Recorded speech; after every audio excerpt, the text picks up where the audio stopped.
iyadoo maalinnimadii shalay ahayd ay wasaaradda horumarinta iyo tacliinta sare ee Somaliland ay ku dhawaaqday natiijada imtixaanaadka shahaadiga ah ee sanad dugsiyeedka 2017 iyo 2018 ayaa maanta telefishanka caalamiga Kalson TV waxa uu booqday dugsiga sare ee Qalax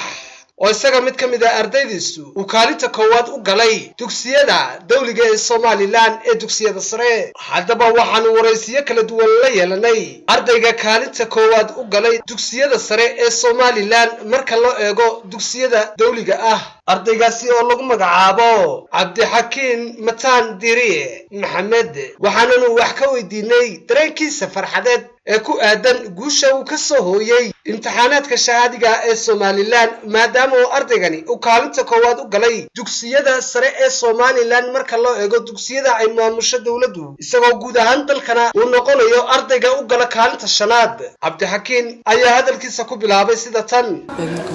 Cabdixakiin Mataan Diriye maanta shucuurtayda lama soo koobi karo maadaama aan noqonay gobolka kaliya ee la tartamay Maroodijeex. aad baan ugu faraxsanahay inaan gobolkayga wax soo hooyo waan rajaynayaa intaan iyo in ka badan inaan soo hoyno laakiin maadaama ay wax imtixaan tahay inuu baa sareysa inna way hooseysaa wallahi dareenkayga lama soo koobi karo waxaan kelmado ku oran karayana maaha. aad baan ugu faraxsanahay dhammaan wixii dadkii soo garab qabtay maanta halkan aan taaganahay ilaa istab uladeydii aad baan ugu mahadnaqayaa dhammaan macallimiin waalidiin arday dhammaantood waxay ka mudan yihiin sharaf ka soo bilaabo kuwa imka soo galaya inay tixgelinta saaraan inay soo galaan dugsiyada public-ha la tixgeliyo waxaan intaa ku dari lahaa oo noo hambalyeyn lahaa ardaydii dhammaan la soo dhammaysatay sanad dugsiyeedkaygan 17 to 18 markaa aad baad mahadsantiin maan leeyahay hambalyo dhammaantiin wax naga hadhay ma jiro maadaama aanay dugsiga Qalax sida dawladuna nooga taqaano timcade laba arday ayaa la sheegay labada ardayna aduu waxyaabo yar si fudud bay noqotay laakiin aad baan ugu hambalyeynaa dhammaan ardaydayadii soo wada gudubtay dhammaantiin hambalyo baan leeyahay ardayda cusubna waxaan leeyahay dadaalkiina halkaa in ka badan sii muujiya maanta inaan gaarnay halkaan rabnay waxaan rajaynaynaa inaan Somaliland oo dhan noqono kuwa ugu horeeya gobol ahaan waxaan ahaan jirnay gobolka muujiya ama hogaamiya aqoonta dadkii naga horeeyay disaan ka soo gaarnay gobolka waxa lagu xantaa gobolkii waxbarashada marka waxaan rajaynaynaa tan iyo intii ka dambeysaba inaan hormuud u noqono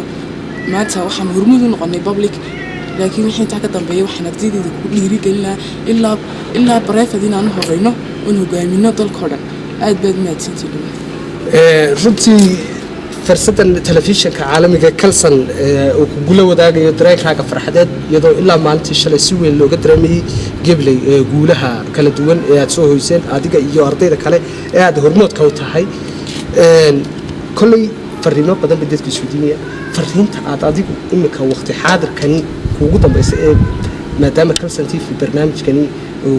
waraysiga ku gula yeeshay maxaad ku soo gabagabeyn lahayd haddii ay xukuumadda tahay haddii ay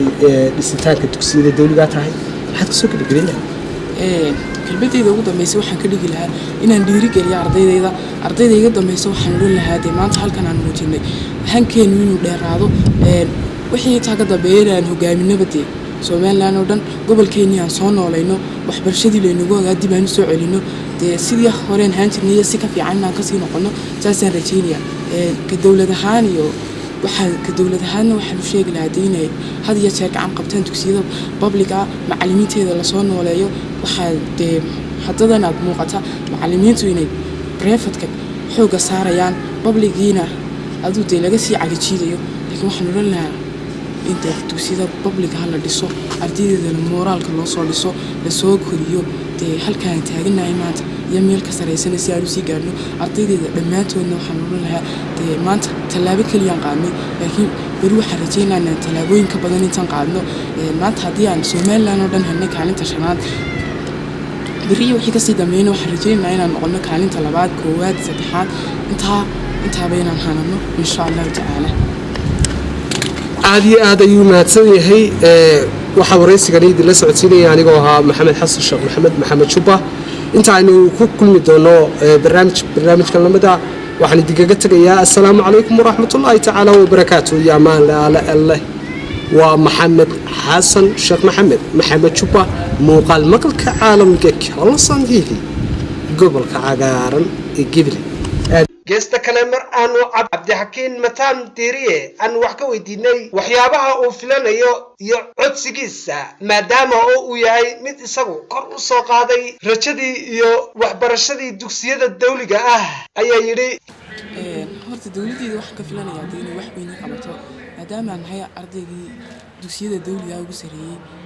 wadan walbana wuxuu tixgeliyaa dugsiyadiisa dawliga oo wadanka kaliya wali la hay'adda dugsiyada private inay ka activesan yihiin ama ay ka firfircoon yihiin publica waxaan aad ugu rajaynahay tan iyo inta ka dambeysaba inaan publicii soo noolayno ay noqdaan ardayda ugu sarsareysa sida wadamada caadiga ah lagu ogyahay inuu public ka horeeyo private-da geesta kalena waxa kalsan TV la hadlay isla markaasina dareenkiisa farxadeed ka warbixiyay maamulaha dugsiga sare ee Qalax Cabdilatiif Xuseen Xasan waxaanu yiri maanta halkan dareenkayga ka cabirnaa ardaydii loo soo dhajiyay imtixaanaadka shahaadiga ah oo dugsigan sare ee Qalax oo kaalinta koobaad ka galay dugsiga dawliga ardayga Cabdixakiin mataan diiriye fasalkii afraad imtixaankii shahaadiga sanad dugsiyeedkan 2017 uu dugsiga ka dhigay uu soo celiyay haybadii dugsiga iyadoo dugsigan inta markii hore uu ka baxay saaxadda waxbarasho muddooyinkii u dambeeyay